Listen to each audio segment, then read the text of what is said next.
नमस्कार. रविवार 17 ऑक्टोबर 2021च्या बाजार गप्पांच्या या भागामध्ये मी आपल्या सगळ्यांचं मनापासून स्वागत करतो. आपला आजचा बाजार गप्पांचा विषय एअर इंडिया नंतर. एअर इंडिया नंतर आपल्याला सगळ्यांनाच कल्पना आहे की अलीकडेच केंद्र सरकारने आता असं अधिकृतपणे घोषित केलं आहे की 31 डिसेंबर 2021 पर्यंत एअर इंडियाची संपूर्णपणानं मालकी ही टाटा समूहाकडे देण्याचा प्रक्रिया ही पूर्ण केली जाईल. ही प्रक्रिया पूर्ण झाल्यानंतर ज्या काही शर्ती अटी ठरलेल्या आहेत त्यानुसार एअर इंडियाची संपूर्णपणानं मालकी ही टाटा समूहाकडे जाईल. टाटा समूहातर्फे आज मितीला आधीच एअर एशिया आणि विस्तारा अशा दोन विमान कंपन्या चालवल्या जातात. पण प्रामुख्यानं एअर एशिया आणि विस्तारा, प्रामुख्यानं हा शब्दप्रयोग महत्त्वाचा, ही आपल्या देशांतर्गत विमानसेवा देणाऱ्या कंपन्या आहेत. विस्ताराची काही विमानं आपल्या देशाबाहेरही जातात याची मला पूर्ण कल्पना आहे. पण त्याच्या विरुद्ध पूर्णपणाने एअर इंडियाचा व्यवसाय हा प्रामुख्यानं देशाबाहेरचा आहे. कारण देशांतर्गत विमानसेवांविषयी असलेली जी सेवा आहे ती जी एअर इंडियाची दुसरी उपकंपनी आहे किंवा एअर इंडियाचा जो भाग आहे त्याची विक्री मात्र टाटाला या एअर इंडियाबरोबर मिळालेली नाही. याचा अर्थ आत्ता टाटा समूहामध्ये अस्तित्वात असलेल्या एअर एशिया आणि विस्तारा यांच्या डोमेस्टिक किंवा देशांतर्गत विमानसेवांमध्ये काही फरक होईल अशातला भाग नाही. पण येणाऱ्या काळामध्ये एकदा एअर इंडियाची मालकी पूर्णपणानं प्रशासकीय आणि कागदोपत्री आणि कायदेशीर अशा सर्वार्थानं टाटा समूहाकडे गेली की विस्तारा आणि एअर इंडिया यांच्या कार्यांमध्ये या ना त्या स्वरूपामध्ये सुसंगती आली तर आश्चर्य वाटण्याचं कारण नाही. आणि ह्याचा घटक किंवा याचा प्रभाव किती मोठा असेल याची आपल्याला अंदाज येऊ शकतो.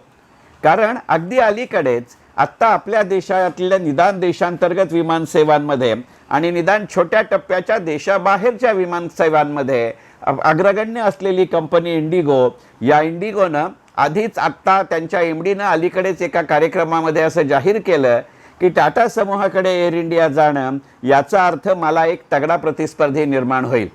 येत्या काही दिवसात राकेश झुनझुनवाला प्रवर्तित अशा आकाशा एअरवेजला जरी परवानगी मिळालेली असली तरी प्रत्यक्षात त्यांचा कारभार सुरू होऊन त्यांनी इंडिगो किंवा एअर इंडियाला स्पर्धा द्यावी असं वातावरण यायला अजून निदान 1.5 ते 2 वर्षाचा काळ जाईल. आणि त्यामुळे टाटा समूहानं एअर इंडिया चालवणं सुरू करणं किंवा एअर इंडिया टाटा समूहाचा भाग होणं हा मात्र एक चांगला तगडा आणि जबरदस्त प्रतिस्पर्धी असेल असं म्हणलंय. आणि त्यामुळे अत्यंत उघड आहे की एअर इंडियामध्ये टाटाच्या खालोखाल ज्यांनी बोली लावली होती अशा स्पाइस जेटचंही स्वतःच्या व्यवसायाकडे आणि एकंदरीतच या क्षेत्रातल्या नवीन संधींकडे पूर्णपणाने लक्ष असेल. त्यामध्ये बाकी काही नाही तरी ताबडतोबीनं एक गोष्ट नक्की होऊ शकते की एकंदरीतच आपल्या देशातल्या विमान कंपन्यांच्या सेवांचा या ना त्या स्वरूपामध्ये फायदा घेणाऱ्या तुमच्या माझ्यासारख्या प्रवाशांचा आणि इतरांचा सेवेच्या दर्जाच्या दृष्टिकोनातनं नक्की फायदा होईल. कदाचित येणाऱ्या काळामध्ये आपल्या विमानसेवांचे दर, विमानाच्या तिकिटांचे दर हे सुद्धा जास्त स्पर्धात्मक होतील. म्हणजे स्पर्धात्मक दरानं स्पर्धात्मक सेवा असं जर चित्र लक्षामध्ये आलं तर खऱ्या अर्थानं एअर इंडियाचं खाजगीकरण करण्याचा उद्देश सफल झाला हे असं म्हणता येईल. केवळ एअर इंडियाचे असलेले अतोनात नुकसान आणि नजीकच्या भविष्य काळामध्ये निदान सरकारी क्षेत्राकडून त्या कंपनीला धंद्या नफ्यामध्ये आणण्याची असण्याची अत्यंत मंद अशी शक्यता या केवळ 2 गोष्टीच केवळ या निर्गुंतवणुकीकरणाकडे किंवा एअर इंडियाच्या खाजगीकरणामागे असतील असं म्हणणं चुकीचं ठरेल. आणि हा प्रभाव केवळ विमानसेवा क्षेत्रापुरेसा मर्यादित राहील अशी शक्यता नाही. एकंदरीतच विमानसेवांमध्ये अत्यंत अग्रगण्य असलेलं नाव एअर इंडिया याचं गेली अनेक वर्ष, खरं सांगायचं म्हणजे निदान गेली 16 ते 17 वर्ष भिजत पडलेलं घोंगडं आता एक मार्गी आणि पूर्णपणानं मार्गी लागलं हा आनंदाची गोष्ट आहे. त्यामुळेच केवळ आधीच्या अटल बिहारी वाजपेयी पंतप्रधान असण्याच्या काळामध्ये जरी त्याचं सुतोवाच झालेलं असलं आणि त्या काळामध्ये हिंदुस्थान झिंक सारख्या काही कंपन्यांचं पूर्णपणाने खाजगीकरण किंवा निर्गुंतवणुकीकरण झालं असलं तरी सुद्धा नंतरच्या काळामध्ये हे कमी भावानं दिले गेले का वगैरे वगैरे शंका, आरोप आणि राजकीय प्रत्यारोप हे होत राहिले. आणि त्यामुळे या ना त्या कारणाने एकंदरीतच अगदी डबघाईला आलेल्या सुद्धा सरकारी कंपन्यांचं निर्गुंतवणुकीकरण करणं हे नंतरच्या कोणत्याही सरकारला पाहिजे त्या प्रमाणामध्ये शक्य झालं नव्हतं. परंतु आता एअर इंडियाने जो एक प्रघात सुरू केला ते पाहू जाता एकंदरीतच सरकारी क्षेत्रातल्या निदान डबघाईला आलेल्या कंपन्या एकतर बंद करणं किंवा त्यांचं खाजगीकरण करणं हे आर्थिक निकषांबरोबरच राजकीय आणि सामाजिक निकषांवरती मान्य होत जाईल अशी आशा ठेवायला हरकत नाही. आणि त्याची सूचना यांना त्या स्वरूपामध्ये मिळायला लागलेली आहे. अगदी अलीकडेच 1-2 दिवसामध्ये आपल्यापैकी अनेकांनी वाचलं असेल की आपल्या देशामध्ये विमानसेवांच्या खालोखाल ज्या कंपन्यांचा किंवा ज्या क्षेत्राचा या ना त्या स्वरूपात किंवा या ना त्या प्रमाणात सरकारी सहभाग कमी केला जाईल अशी शक्यता वर्तवली जाते तो आहे विमा क्षेत्र.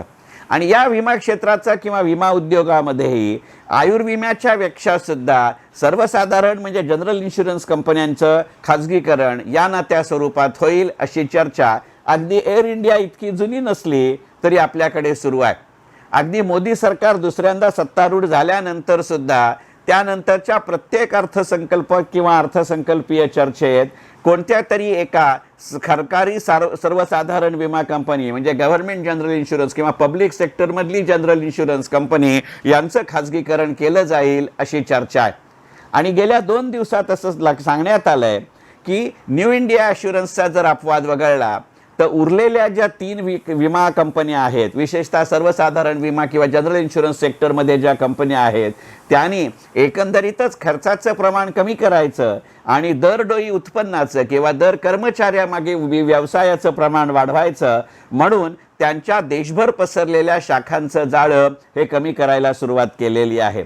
हे या ना त्या स्वरूपामध्ये स्वतःची बॅलन्स शीट किंवा स्वतःचा ताळेबंद पूर्णपणाने नाही तरी होता होईल तेवढा शक्य तितका जास्तीत जास्त आकर्षक करणं आणि त्यानिमित्तानं जेव्हा प्रत्यक्षात या कंपन्यांचं आधी विलिनीकरण किंवा खाजगीकरण जे काही शक्य असेल त्यानुसार करण्याची प्रत्यक्ष वेळ येईल त्यावेळेला यांची बॅलन्स शीट किंवा ताळेबंद जितकं सक्षम असेल तितके सरकारला त्यातनं पैसे उभे करणं हे शक्य होईल. आणि केवळ ते लवकरात लवकर शक्य होईल असं नव्हे तर जास्तीत जास्त प्रमाणात त्यातनं पैसे उभे करणं शक्य होईल. निदान त्यातल्या नुकसानाचं प्रमाण कमी करता येईल हा जो संकेत मिळतोय यातनं केवळ अशा पद्धतीच्या सरकारी क्षेत्रातल्या सर्वसाधारण विमा कंपन्यांचंच नव्हे तर अगदी खाजगी क्षेत्रातल्याही आयुर्विमा कंपन्या आणि सर्वसाधारण विमा कंपन्या यांचं आधीच खाजगीकरण झालं असल्यामुळे खाजगीकरणाचा प्रश्न येत नाही. पण ज्याला आपण विलिनीकरण किंवा हस्तांतरण म्हणू अशी ही प्रक्रिया नक्की सुरू होईल हा विचार केला पाहिजे. आणि सरकारकडे आज मितीला अगदी केवळ पूर्णपणानं विक्री एवढा एकच पर्याय शिल्लक आहे अशातला भाग नाही. असा जर विचार करायचा झाला तर ज्या सरकारी कंपन्या नफ्यामध्ये आहेत आणि आज मितीला त्यांची आधीच नोंदणी सुरू आहे त्यांचे या ना त्या स्वरूपामध्ये येणाऱ्या काही काळामध्ये IPOs किंवा FPOs येऊ शकतात असा विचार करावा लागेल. विशेषतः FPO म्हणजे फर्दर पब्लिक ऑफरच्या दृष्टिकोनातनं विचार करणं इथे जास्त महत्त्वाचं वाटतं.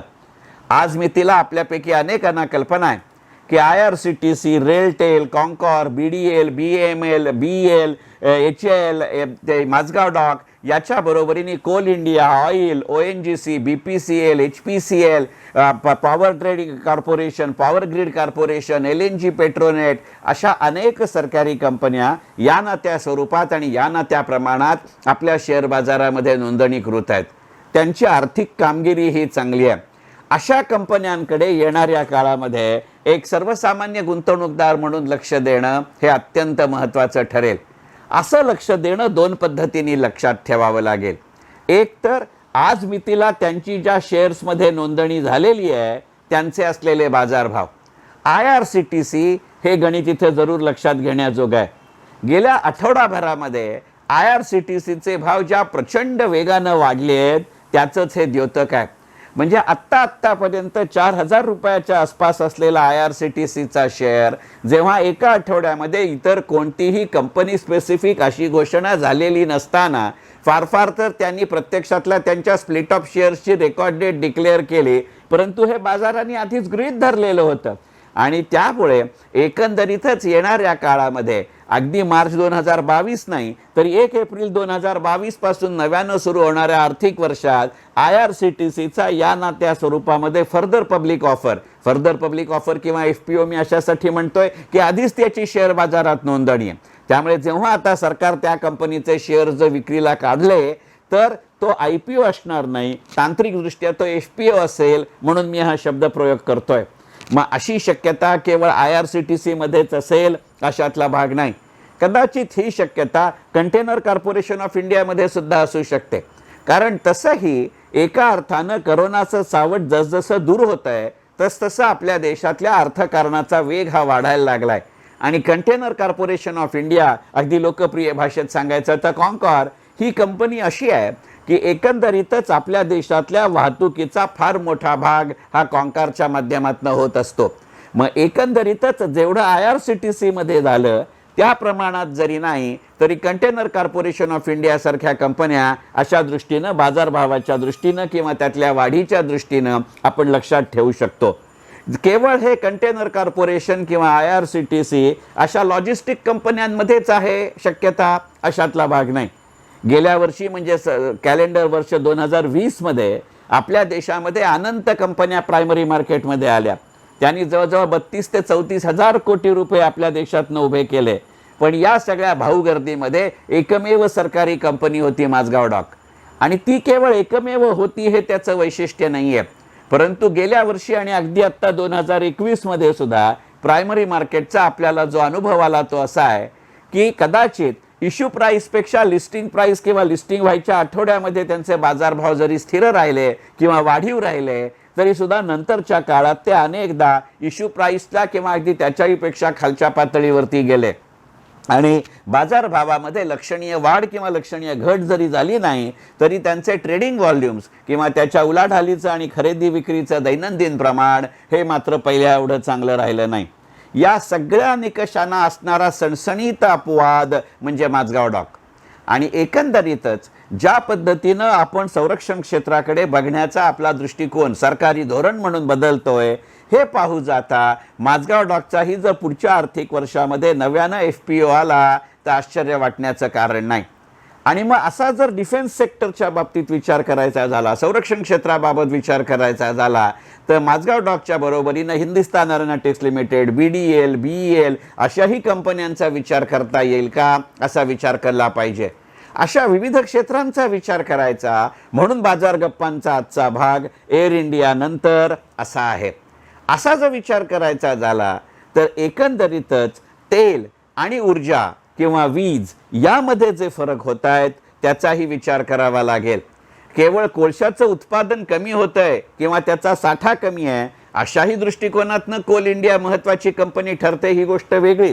परंतु जर याचा संधीचा फायदा घेत कोल इंडिया ज्या कंपनीनं गेल्या वर्षी आपल्याला चांगला डिव्हिडंड दिला यंदाही देण्याची शक्यता नाकारता येत नाही. केवळ याच निकषावर नव्हे तर एकंदरीतच कोळसा, वीज आणि ऊर्जा याच्यामध्ये जे बदलते प्रभाव आणि प्रवाह आपल्याला दिसत आहेत याही दृष्टिकोनातनं कोल इंडियाकडे निदान मर्यादित अर्थानं आणि मर्यादित बाजारभाव वृद्धीच्या दृष्टिकोनातनं बघता येईल का असाही विचार करावा लागेल. आणि मग एकदा हे चक्र सुरू झालं की पॉवर ट्रान्समिशन आणि पॉवर डिस्ट्रीब्युशनमध्ये सुद्धा विचार करावा लागेल. मग अशा वेळेला REC सारख्या कंपन्या, पॉवर ग्रीड कॉर्पोरेशन सारख्या कंपन्या, NTPC सारख्या कंपन्या, NHPC सारख्या कंपन्या ही चित्रामध्ये किंवा पिक्चरमध्ये येतात का किंवा निदान आपल्या रडारमध्ये अगदी मायक्रोस्कोपमध्ये नसल्या तरी घेता येतील का याचा विचार करावा लागेल. आणि अशा सरकारी कंपन्यांचा विचार करत असताना त्यातनं मिळणारा एक दुसराही संकेत आपण लक्षात घेतला पाहिजे. मी म्हणतो तसं जर खरोखर या कंपन्या सरकारला FPOच्या दृष्टिकोनातनं विचाराधीन असतील तर त्यांची आकर्षकता वाढवण्यासाठी येणाऱ्या काळामध्ये या कंपन्यांकडनं चांगले लाभांश जाहीर होण्याची शक्यता नाकारता येत नाही. त्यामुळे आधी चांगला लाभांश मिळावा म्हणून यांची मर्यादित प्रमाणात का होईना खरेदी करणं आणि प्रत्यक्षात अशा लाभांशाची घोषणा झाल्यानंतर त्यांचा नवीन FPO येण्याची वाट पाहण्यापेक्षा या शेअर्सच्या खरेदीसाठी विचार करता येईल का अशाही दृष्टिकोनातनं विचार केला पाहिजे.